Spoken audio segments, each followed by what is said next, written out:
Can you speak to the defense relationship between India and the United States? I think it's a great relationship. I can tell you this, without having a contract, we don't have a contract, you'd have to write contract. But if they were attacked, we would be there to help them. मजा आया। रुको जरा, सबर करो। He's a very tough negotiator. He's one of the toughest, actually. So you look at this man. I'll give you a lesson. He's the most beautiful looking man. He looks so nice. He's like an angel. But actually, he's as tough as he's a killer. I don't want to, he's a killer. G7 की meeting जिसमें हमने पहले भी discussion किया था कि PM of India Narendra Modi को invite किया गया है। ग्रुप फोटो में भी कह लें कि वो दिखी। उसके बाद अगर देखा जाए तो इटली की जो प्रेसिडेंट है मेलानी, वो भी वहां पर इनवाइटेड हैं। स्पेशली अगर ट्रंप की बात की जाए तो सबसे ज्यादा लॉन्गेस्ट हैंडशेक भी उनका पीएम नरेंद्र मोदी के साथ नजर आया। पर इंडिया हिस्सा नहीं है G7 का, लेकिन फिर भी उसको वहां पर वेलकम किया गया। उनके साथ जो कह लें कि बायलैटरल टॉक्स हैं वो हम लोगों को नजर आ रही है। उनका कल्चरल जो लिंकेज है वो नजर आ रहा है। But why not Pakistan? हम मेडिएशंस भी करा रहे हैं, हम मुआहदे भी करा रहे हैं, बट स्टिल हम उस टॉप नोच पे क्यों नहीं जा पा रहे? हमें क्यों नहीं ऐसी मीटिंग्स पर इनवाइट किया जाता जिसका हम हिस्सा तो नहीं है, लेकिन स्टिल बुलाना चाहिए, क्योंकि हम भी कह लें कि साउथ ईस्ट एशिया में आते हैं। अगर भारत आता है तो हम क्यों नहीं आ सकते हैं? और अगर भारत को देखा जाए तो उन्होंने कहा कि ये बढ़ती हुई ग्लोबल एक्सचेंज के लिए बहुत ज्यादा जरूरी है। और स्पेशली अगर देखा जाए तो आज के दौर में इंडिया थर्ड लार्जेस्ट इकोनॉमी की तरफ बढ़ता हुआ भी हमें दिखाई दे रहा है।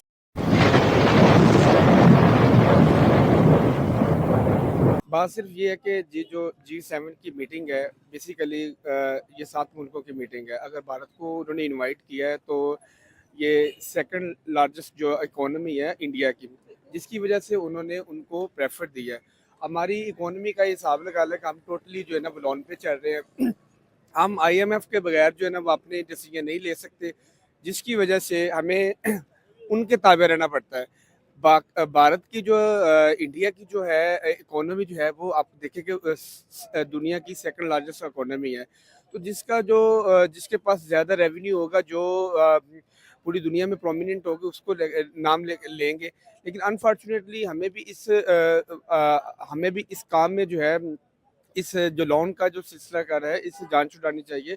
और हमें एज ए पाकिस्तानी सब लोगों को अपने एफर्ट करनी चाहिए ताकि हम इस लोन से जो है IMF से जो है जान छुड़ाएं, ताकि जितना हम अपने लोगों को एजुकेट करेंगे और इंशाल्लाह ताला उतना ही हम अपने आप को आलमी सतह पे प्रोमिनेंट करेंगे और तरक्की की तरफ गामजन होंगे। 78 ईयर से हम लोग IMF की एक जो टैग है वो लग चुका है पाकिस्तान के ऊपर। आपने कहा इससे दूर रहना चाहिए। कैसे दूर रहेंगे जबकि हमें वो लोन देता है तो हमारा बजट सेट होता है, वो लोन देता है तो हम आगे अपनी वो टैक्स फिर दुगना कर देता है, वो हमारी GDP भी कंट्रोल करता है। इंडिया की GDP राइट नाउ देखें आप 8.7 7.8 ये नजर आ रही है, हमारी 3.5 और उसने कहा इससे ज्यादा बढ़नी भी नहीं चाहिए।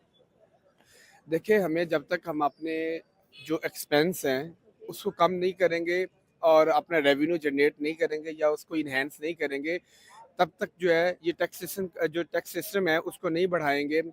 और जो सूटेबल टैक्स है, मैं भी एक बिजनेसमैन भी हूँ डेफिनेटली, लेकिन टैक्स को जो है आप मतलब किसी गरीब पे और है, अमीर पे और है। ये टैक्सेशन का सिस्टम जब तक आपके मुल्क में नाफिज नहीं होगा तब तक आपका रेवेन्यू जनरेट नहीं होगा।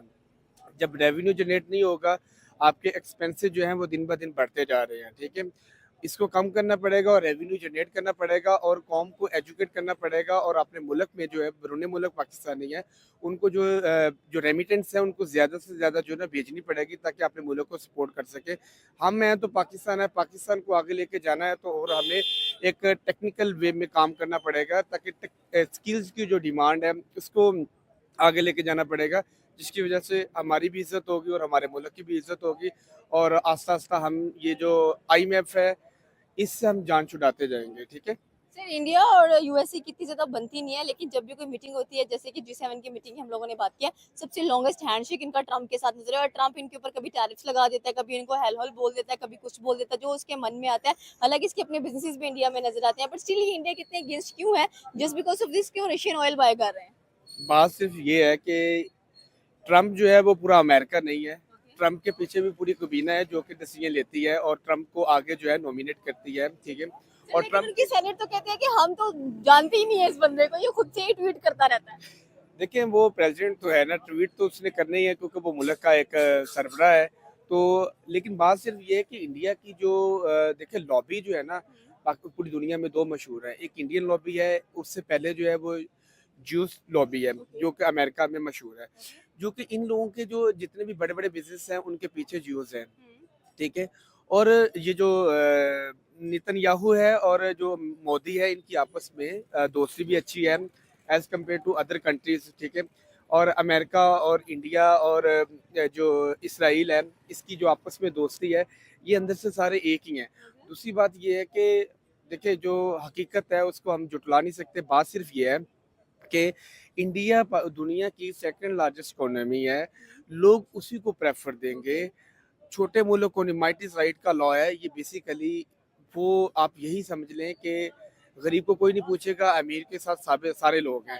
आज अमेरिका को कोई ना नहीं कर सकता, ठीक है, जिसने ना की उसके साथ वो खिलाफ हो जाता है। पूरी मतलब जो पूरी दुनिया का स्ट्रक्चर चल रहा है, अल्लाह के बाद तो मैं तो समझता हूँ कि ये डेफिनेटली अमेरिका ने ये संभाला हुआ है।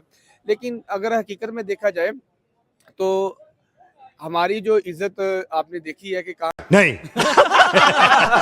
तो दोस्तों ये थे पाकिस्तानियों के रिएक्शन, और यहाँ पर पाकिस्तानी रिस्पेक्ट की बात कर रहे हैं। अरे क्या ही रिस्पेक्ट, पाकिस्तान के पास क्या है, कुछ भी नहीं है। आज पाकिस्तान की पूरी इकोनॉमी IMF और दूसरी कंट्री के लोन पे चलती है, ये बात पूरी दुनिया जानती है। तो पाकिस्तान की कैसे ही रिस्पेक्ट करेंगे। पाकिस्तान के प्राइम मिनिस्टर को कहीं से भी इन्विटेशन नहीं मिलता, क्योंकि पूरी दुनिया बड़ी अच्छी तरीके से जान गई है कि इनके पास कुछ भी नहीं बचा, पाकिस्तान बर्बाद हो गया है। तो इनको बुला के हम इनके साथ क्या ही डील करेंगे और इनके साथ क्या ही डिस्कस करेंगे। इसीलिए तो कोई शहबाज शरीफ का नाम तक नहीं लेते। और दूसरी साइड पूरी दुनिया को पता है कि इंडिया दुनिया की टॉप इकोनॉमी बन गई है और कुछ ही सालों में इकोनॉमिक सुपर पावर भी बन जाएंगी। इसीलिए तो मोदी जी को हर जगह पे इनविटेशन मिलता है, और मोदी जी जब जाते हैं तो दुनिया के बड़े बड़े लीडर मोदी जी के साथ हाथ मिलवाने के लिए पीछे पीछे दौड़ते हैं। ये है मोदी जी की रिस्पेक्ट। मोदी जी और शहबाज शरीफ में कोई कंपेरिजन नहीं है। शहबाज शरीफ को बोलना भी नहीं आता, और दूसरी साइड मोदी जी अब सिर्फ इंडिया के लीडर नहीं, वर्ल्ड लीडर बन गए हैं। और आपने देखा ना, डोनाल्ड ट्रंप भी मोदी जी की कैसे तारीफ कर रहे हैं। इतना ही नहीं, डोनाल्ड ट्रंप ने तो यहां तक कह दिया कि अगर इंडिया पे हमला हुआ तो अमेरिका डायरेक्टली इंडिया को सपोर्ट करेंगे। दोस्तों इस बात से तो पाकिस्तानी बहुत ही परेशान हो गए, क्योंकि 1 महीने पहले ये बहुत ही हवा में उछल रहे थे। तो बस दोस्तों आज के वीडियो में इतना ही। अगर आपको ये वीडियो पसंद आई है तो वीडियो को लाइक शेयर कर दीजिए। थैंक यू, मिलते हैं नेक्स्ट वीडियो में।